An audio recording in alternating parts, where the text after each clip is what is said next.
Hello, my name is Clyde Morris, and I'd like to talk to you today about the non-inverting amplifier. And this is a typical electronics question, GC electronics question, which you might encounter at GCSE level. Okay, the non-inverting amplifier, what have we got? Well, what we have is we have two resistors at the output of the amplifier. And this is one of the resistors here. This is RF, and it's got a value of 40K, 40,000 ohms.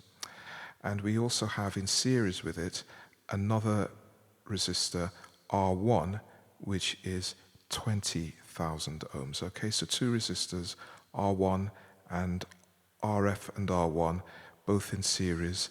And the junction of them are being fed back.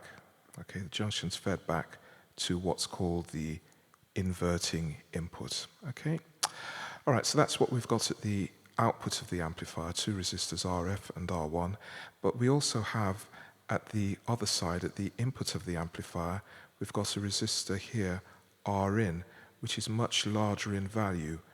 It's 1 mega ohms, 1 million ohms, all right? So a really big resistor at the input. And the idea behind this resistor is that it's so large so that any current I, which is presented at that point, will not go down through the resistor. All of the current will go into the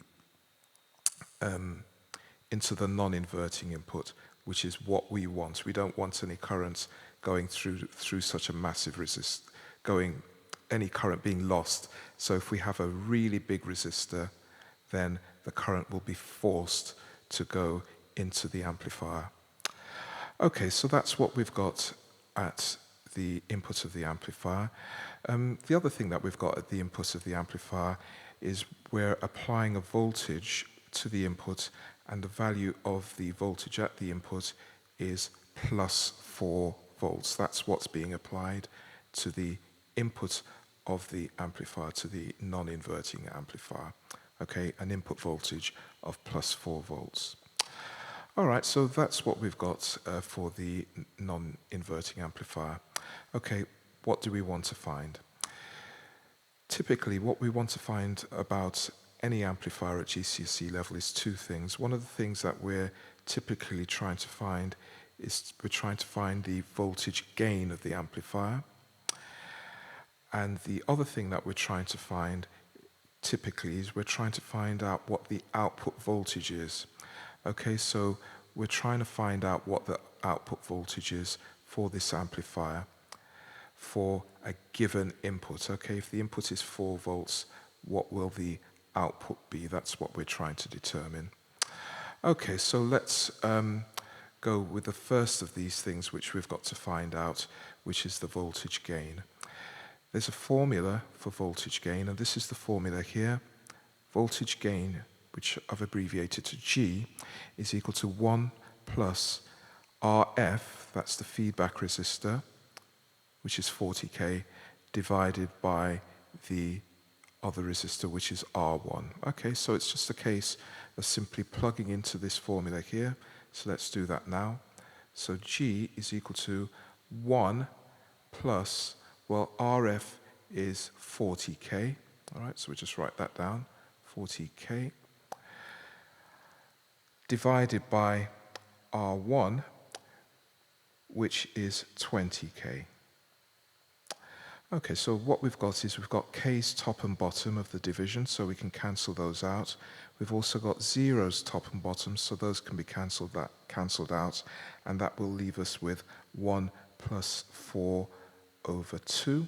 Okay, 1 plus 4 divided by 2, and of course 4 divided by 2 is 2. So you'll have 1 plus 2, and of course 1 plus 2 is 3. Okay, so we have now worked out the voltage gain, and it's equal to 3. Okay, I just want to point out at this stage something about the voltage gain. The gain we've worked out as being 3, and you might be thinking, well, 3 watts, that we talk about 3 volts, 3 amps, or 3K. No. The gain of any amplifier is simply a number, and in this particular case, the gain is 3. All right, so gain is just a number. It has no units. It's just 3 in this particular instance. Okay, so we've worked out the voltage gain. It's 3. What we have to do now is the second part of the question, which is where we've got to calculate the output voltage, okay? What's the voltage coming out of this amplifier when the input voltage is 4 volts? Okay, so again, we have a formula which will allow us to do that. And this is the formula here. The output voltage is equal to the gain multiplied by the input voltage, okay? But we've already worked out the gain. It's 3, so for the G we just write 3. And we know what the input voltage is. Looking at the input of the amplifier, the input voltage is 4 volts. So this is 3, which is the gain, multiplied by the input voltage, which is 4 volts. 3 times 4 is 12. Okay, so once we've worked that out, we found out that the output voltage is 12 volts, okay? So V out is equal to 12 volts. All right, so we're done. We've done everything. We've calculated everything that we've been asked to find out. We've been asked to find out what the gain of the amplifier is, and we've worked out that the gain is 3. And we've been asked to work out what the output voltage is, and the output voltage is 12 volts.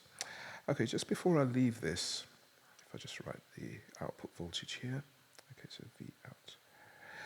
Just before I leave this, I just want to point something out. Let me just write this a bit more neatly. Okay, so V out is equal to 12 volts. Okay, that's better. I just want to point something out. Okay, so we had V in. Okay, so we add V in equal to plus 4 volts. Okay, so that's what we were given right at the outset. That's here. And we've just calculated the output voltage. We've just calculated the output voltage as being 12 volts, okay? So that's the calculation for part 2. That's what we've done. Okay, what am I trying to draw your attention to? What we've done is we've put in a positive voltage, okay, plus 4 volts, and we've got out of it also a positive voltage of 12 volts. And this is what a non-inverting amplifier does. If you put in a positive voltage, okay, you get out a positive voltage. A non-inverting amplifier doesn't change the sign. Had we put in a negative voltage, you know, if we'd put in a negative voltage at the input, we would have got a negative voltage out. All right? So a non-inverting amplifier doesn't change the sign. If you put in a positive voltage, you get a positive voltage out. Or if you put in a negative voltage, you get a negative voltage out. All right, so we've answered the 2 key questions. We've calculated the voltage gain, and we've calculated the output voltage for a given input. So our work here is done. Okay, well, thanks very much for watching this, and I hope you found it helpful.